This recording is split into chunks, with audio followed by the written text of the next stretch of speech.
Because hello and welcome to our class. So ang topic po natin sa araw na ito ay isang ethical theory which is natural law theory of St. Thomas Aquinas. So ano ba ang dapat nating matutunan sa lesson na ito? Unang-una dapat ma-define natin yung basic principles ng natural law ni St. Thomas Aquinas. Then, evaluate natin yung strengths at saka yung weaknesses itong ethical theory na ito, and then may apply natin yung ethical theory na ito in local or international scenarios. So, ito yung content na dapat nating matutunan. Unang-una yung the divine command theory, the definition of law and its types, natural law in connection to other laws. So mag-umpisa po tayo sa divine command theory. So ano ba ang divine command theory? So ang divine command theory ay isang teorya na nagsasabi na ang moralidad o kung anong tama at mali ay nakadepende po sa kung anong sabi ng Diyos. Ito po yung mga commands and statutes na nakikita po natin sa scriptures ng isang relihiyon. Like for example, yung Ten Commandments. Yan po is part of the divine command theory kasi po meron pong mga alituntunin at batas ang Diyos para po sa pagsasabi kung anong tama at mali. Dito kasi, dinidictate ng Diyos kung ano yung tama at mali. Pero St. Thomas Aquinas tried to go away with this kind of theory kasi nga, he tried to formulate a particular theory or ethical theory na hindi po directly galing sa divine command theory. So bago ang lahat, bago tayo pupunta sa natural law theory, kailangan muna nating alamin ano ba yung batas according to St. Thomas Aquinas. So ang batas is an ordinance of reason, okay? Meaning to say, galing po sa ating isip, ito po is part of or fruit of our rationality, which is for the common good. Meaning to say, para po sa ikabubuti ng lahat, at pinopromulgate po siya in a particular community. So, yun po yung kanyang paniniwala ng batas. So, now let's start with the eternal law. So, ang eternal law po, according to this definition, is rational purpose or plan for all things. So, ang natural law ay galing po sa Diyos mismo. Na bago likhain ng mundo, ang Diyos po ay meron na po siyang plan. At ang lahat po ng bagay ay meron siyang plan according to its purpose. So, lahat po ng umiiral ay meron pong purpose. Now, kung ang purpose ng table ay para lagyan ng pagkain at kainan or patungan ng pagkain, ito po ay connected doon sa function ng tao, ng isang bagay. Now, when we talk about natural law, it is a participation to the eternal law.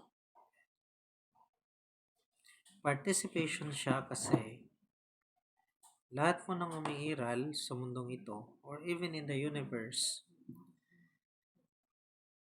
has purpose or plan.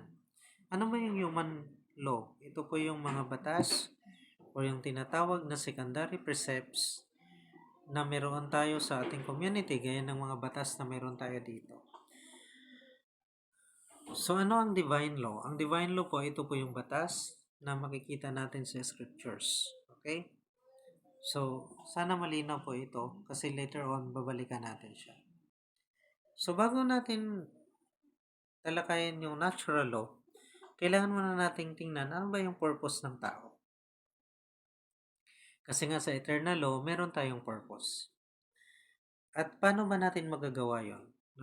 So, what is the purpose of a human being? So, sabi dito, ang purpose po ng tao ay naka-konekta sa kanyang function. So, ano ba ang function ng tao? So, ang function po ng tao is reason, to think, because it is part of who we are, imprinted by God within us, sa atin po. So, ang hayop ay wala po siyang rationality. Only a human being has rationality kasi yan po ang design or paano tayo ginawa. So, we have reason, but according to St. Thomas Aquinas, we also have natural inclination. Ano ba yung natural inclination? Ito yung mga natural instinct na meron tayo. And we have instinct to protect and preserve human life, to reproduce or educate one's offsprings, to know and worship God, alamin ang katotohanan at mamuhay sa isang komunidad. To sum up, natural law is our natural inclination to know what is right and what is wrong by the help of our reason. So, yun po yung natural law. Kaya pa may mga bagay na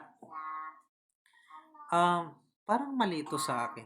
So, according to natural law theory, mali yan kasi God imprinted in you the capacity to know what is right and what is wrong because of this inclination and reason. Ito yung ating pag-iisip. Because as a human being, what are we going to do? Our purpose is to do good and to avoid evil. Now, if you look at this one, ang eternal law galing sa mind of God, natural law is the participation to the eternal law using our mind and our inclination to know para matutunan natin kung anong tama at mali. Human law is yun yung mga batas na meron tayo sa community na ginawa ng ating mga lawmakers, pero dapat daw, sabi ni St. Thomas Aquinas, naayon ito sa natural law. Kung hindi daw po siya magiging moral. Kaya nga pag halimbawa yung abortion, kung na-legalize, tatanungin natin in our natural law if it is moral or not. Gano'n ba ka-importante ang divine law? Very important siya. Kasi sa buhay ng tao, hindi naman tayo perfect. So, nagkakamali tayo. So, ang divine law, siya yung mag-guide sa atin para malaman natin kung anong tama at mali. Kagaya for example ng isang taong nagkaroon ng karelasyon na iba pero meron naman siyang asawa. So, sometimes it feels right, pero according to the Bible, committing adultery is immoral. So, yan yung divine law. Yan yung role na ginagampanan niya ni God.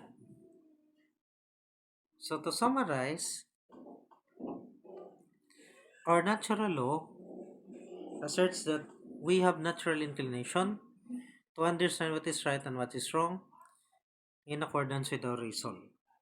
And since we're imperfect, dun po pumapasok yung divine law na tinatawag. So, ito po yung dapat nating or itanong natin. How do you describe Aquinas' natural law theory? Ano ba ang strengths and weaknesses ng ethical theory na ito? Paano ba ito may apply sa ating pang-araw-araw na buhay, whether it is international or local?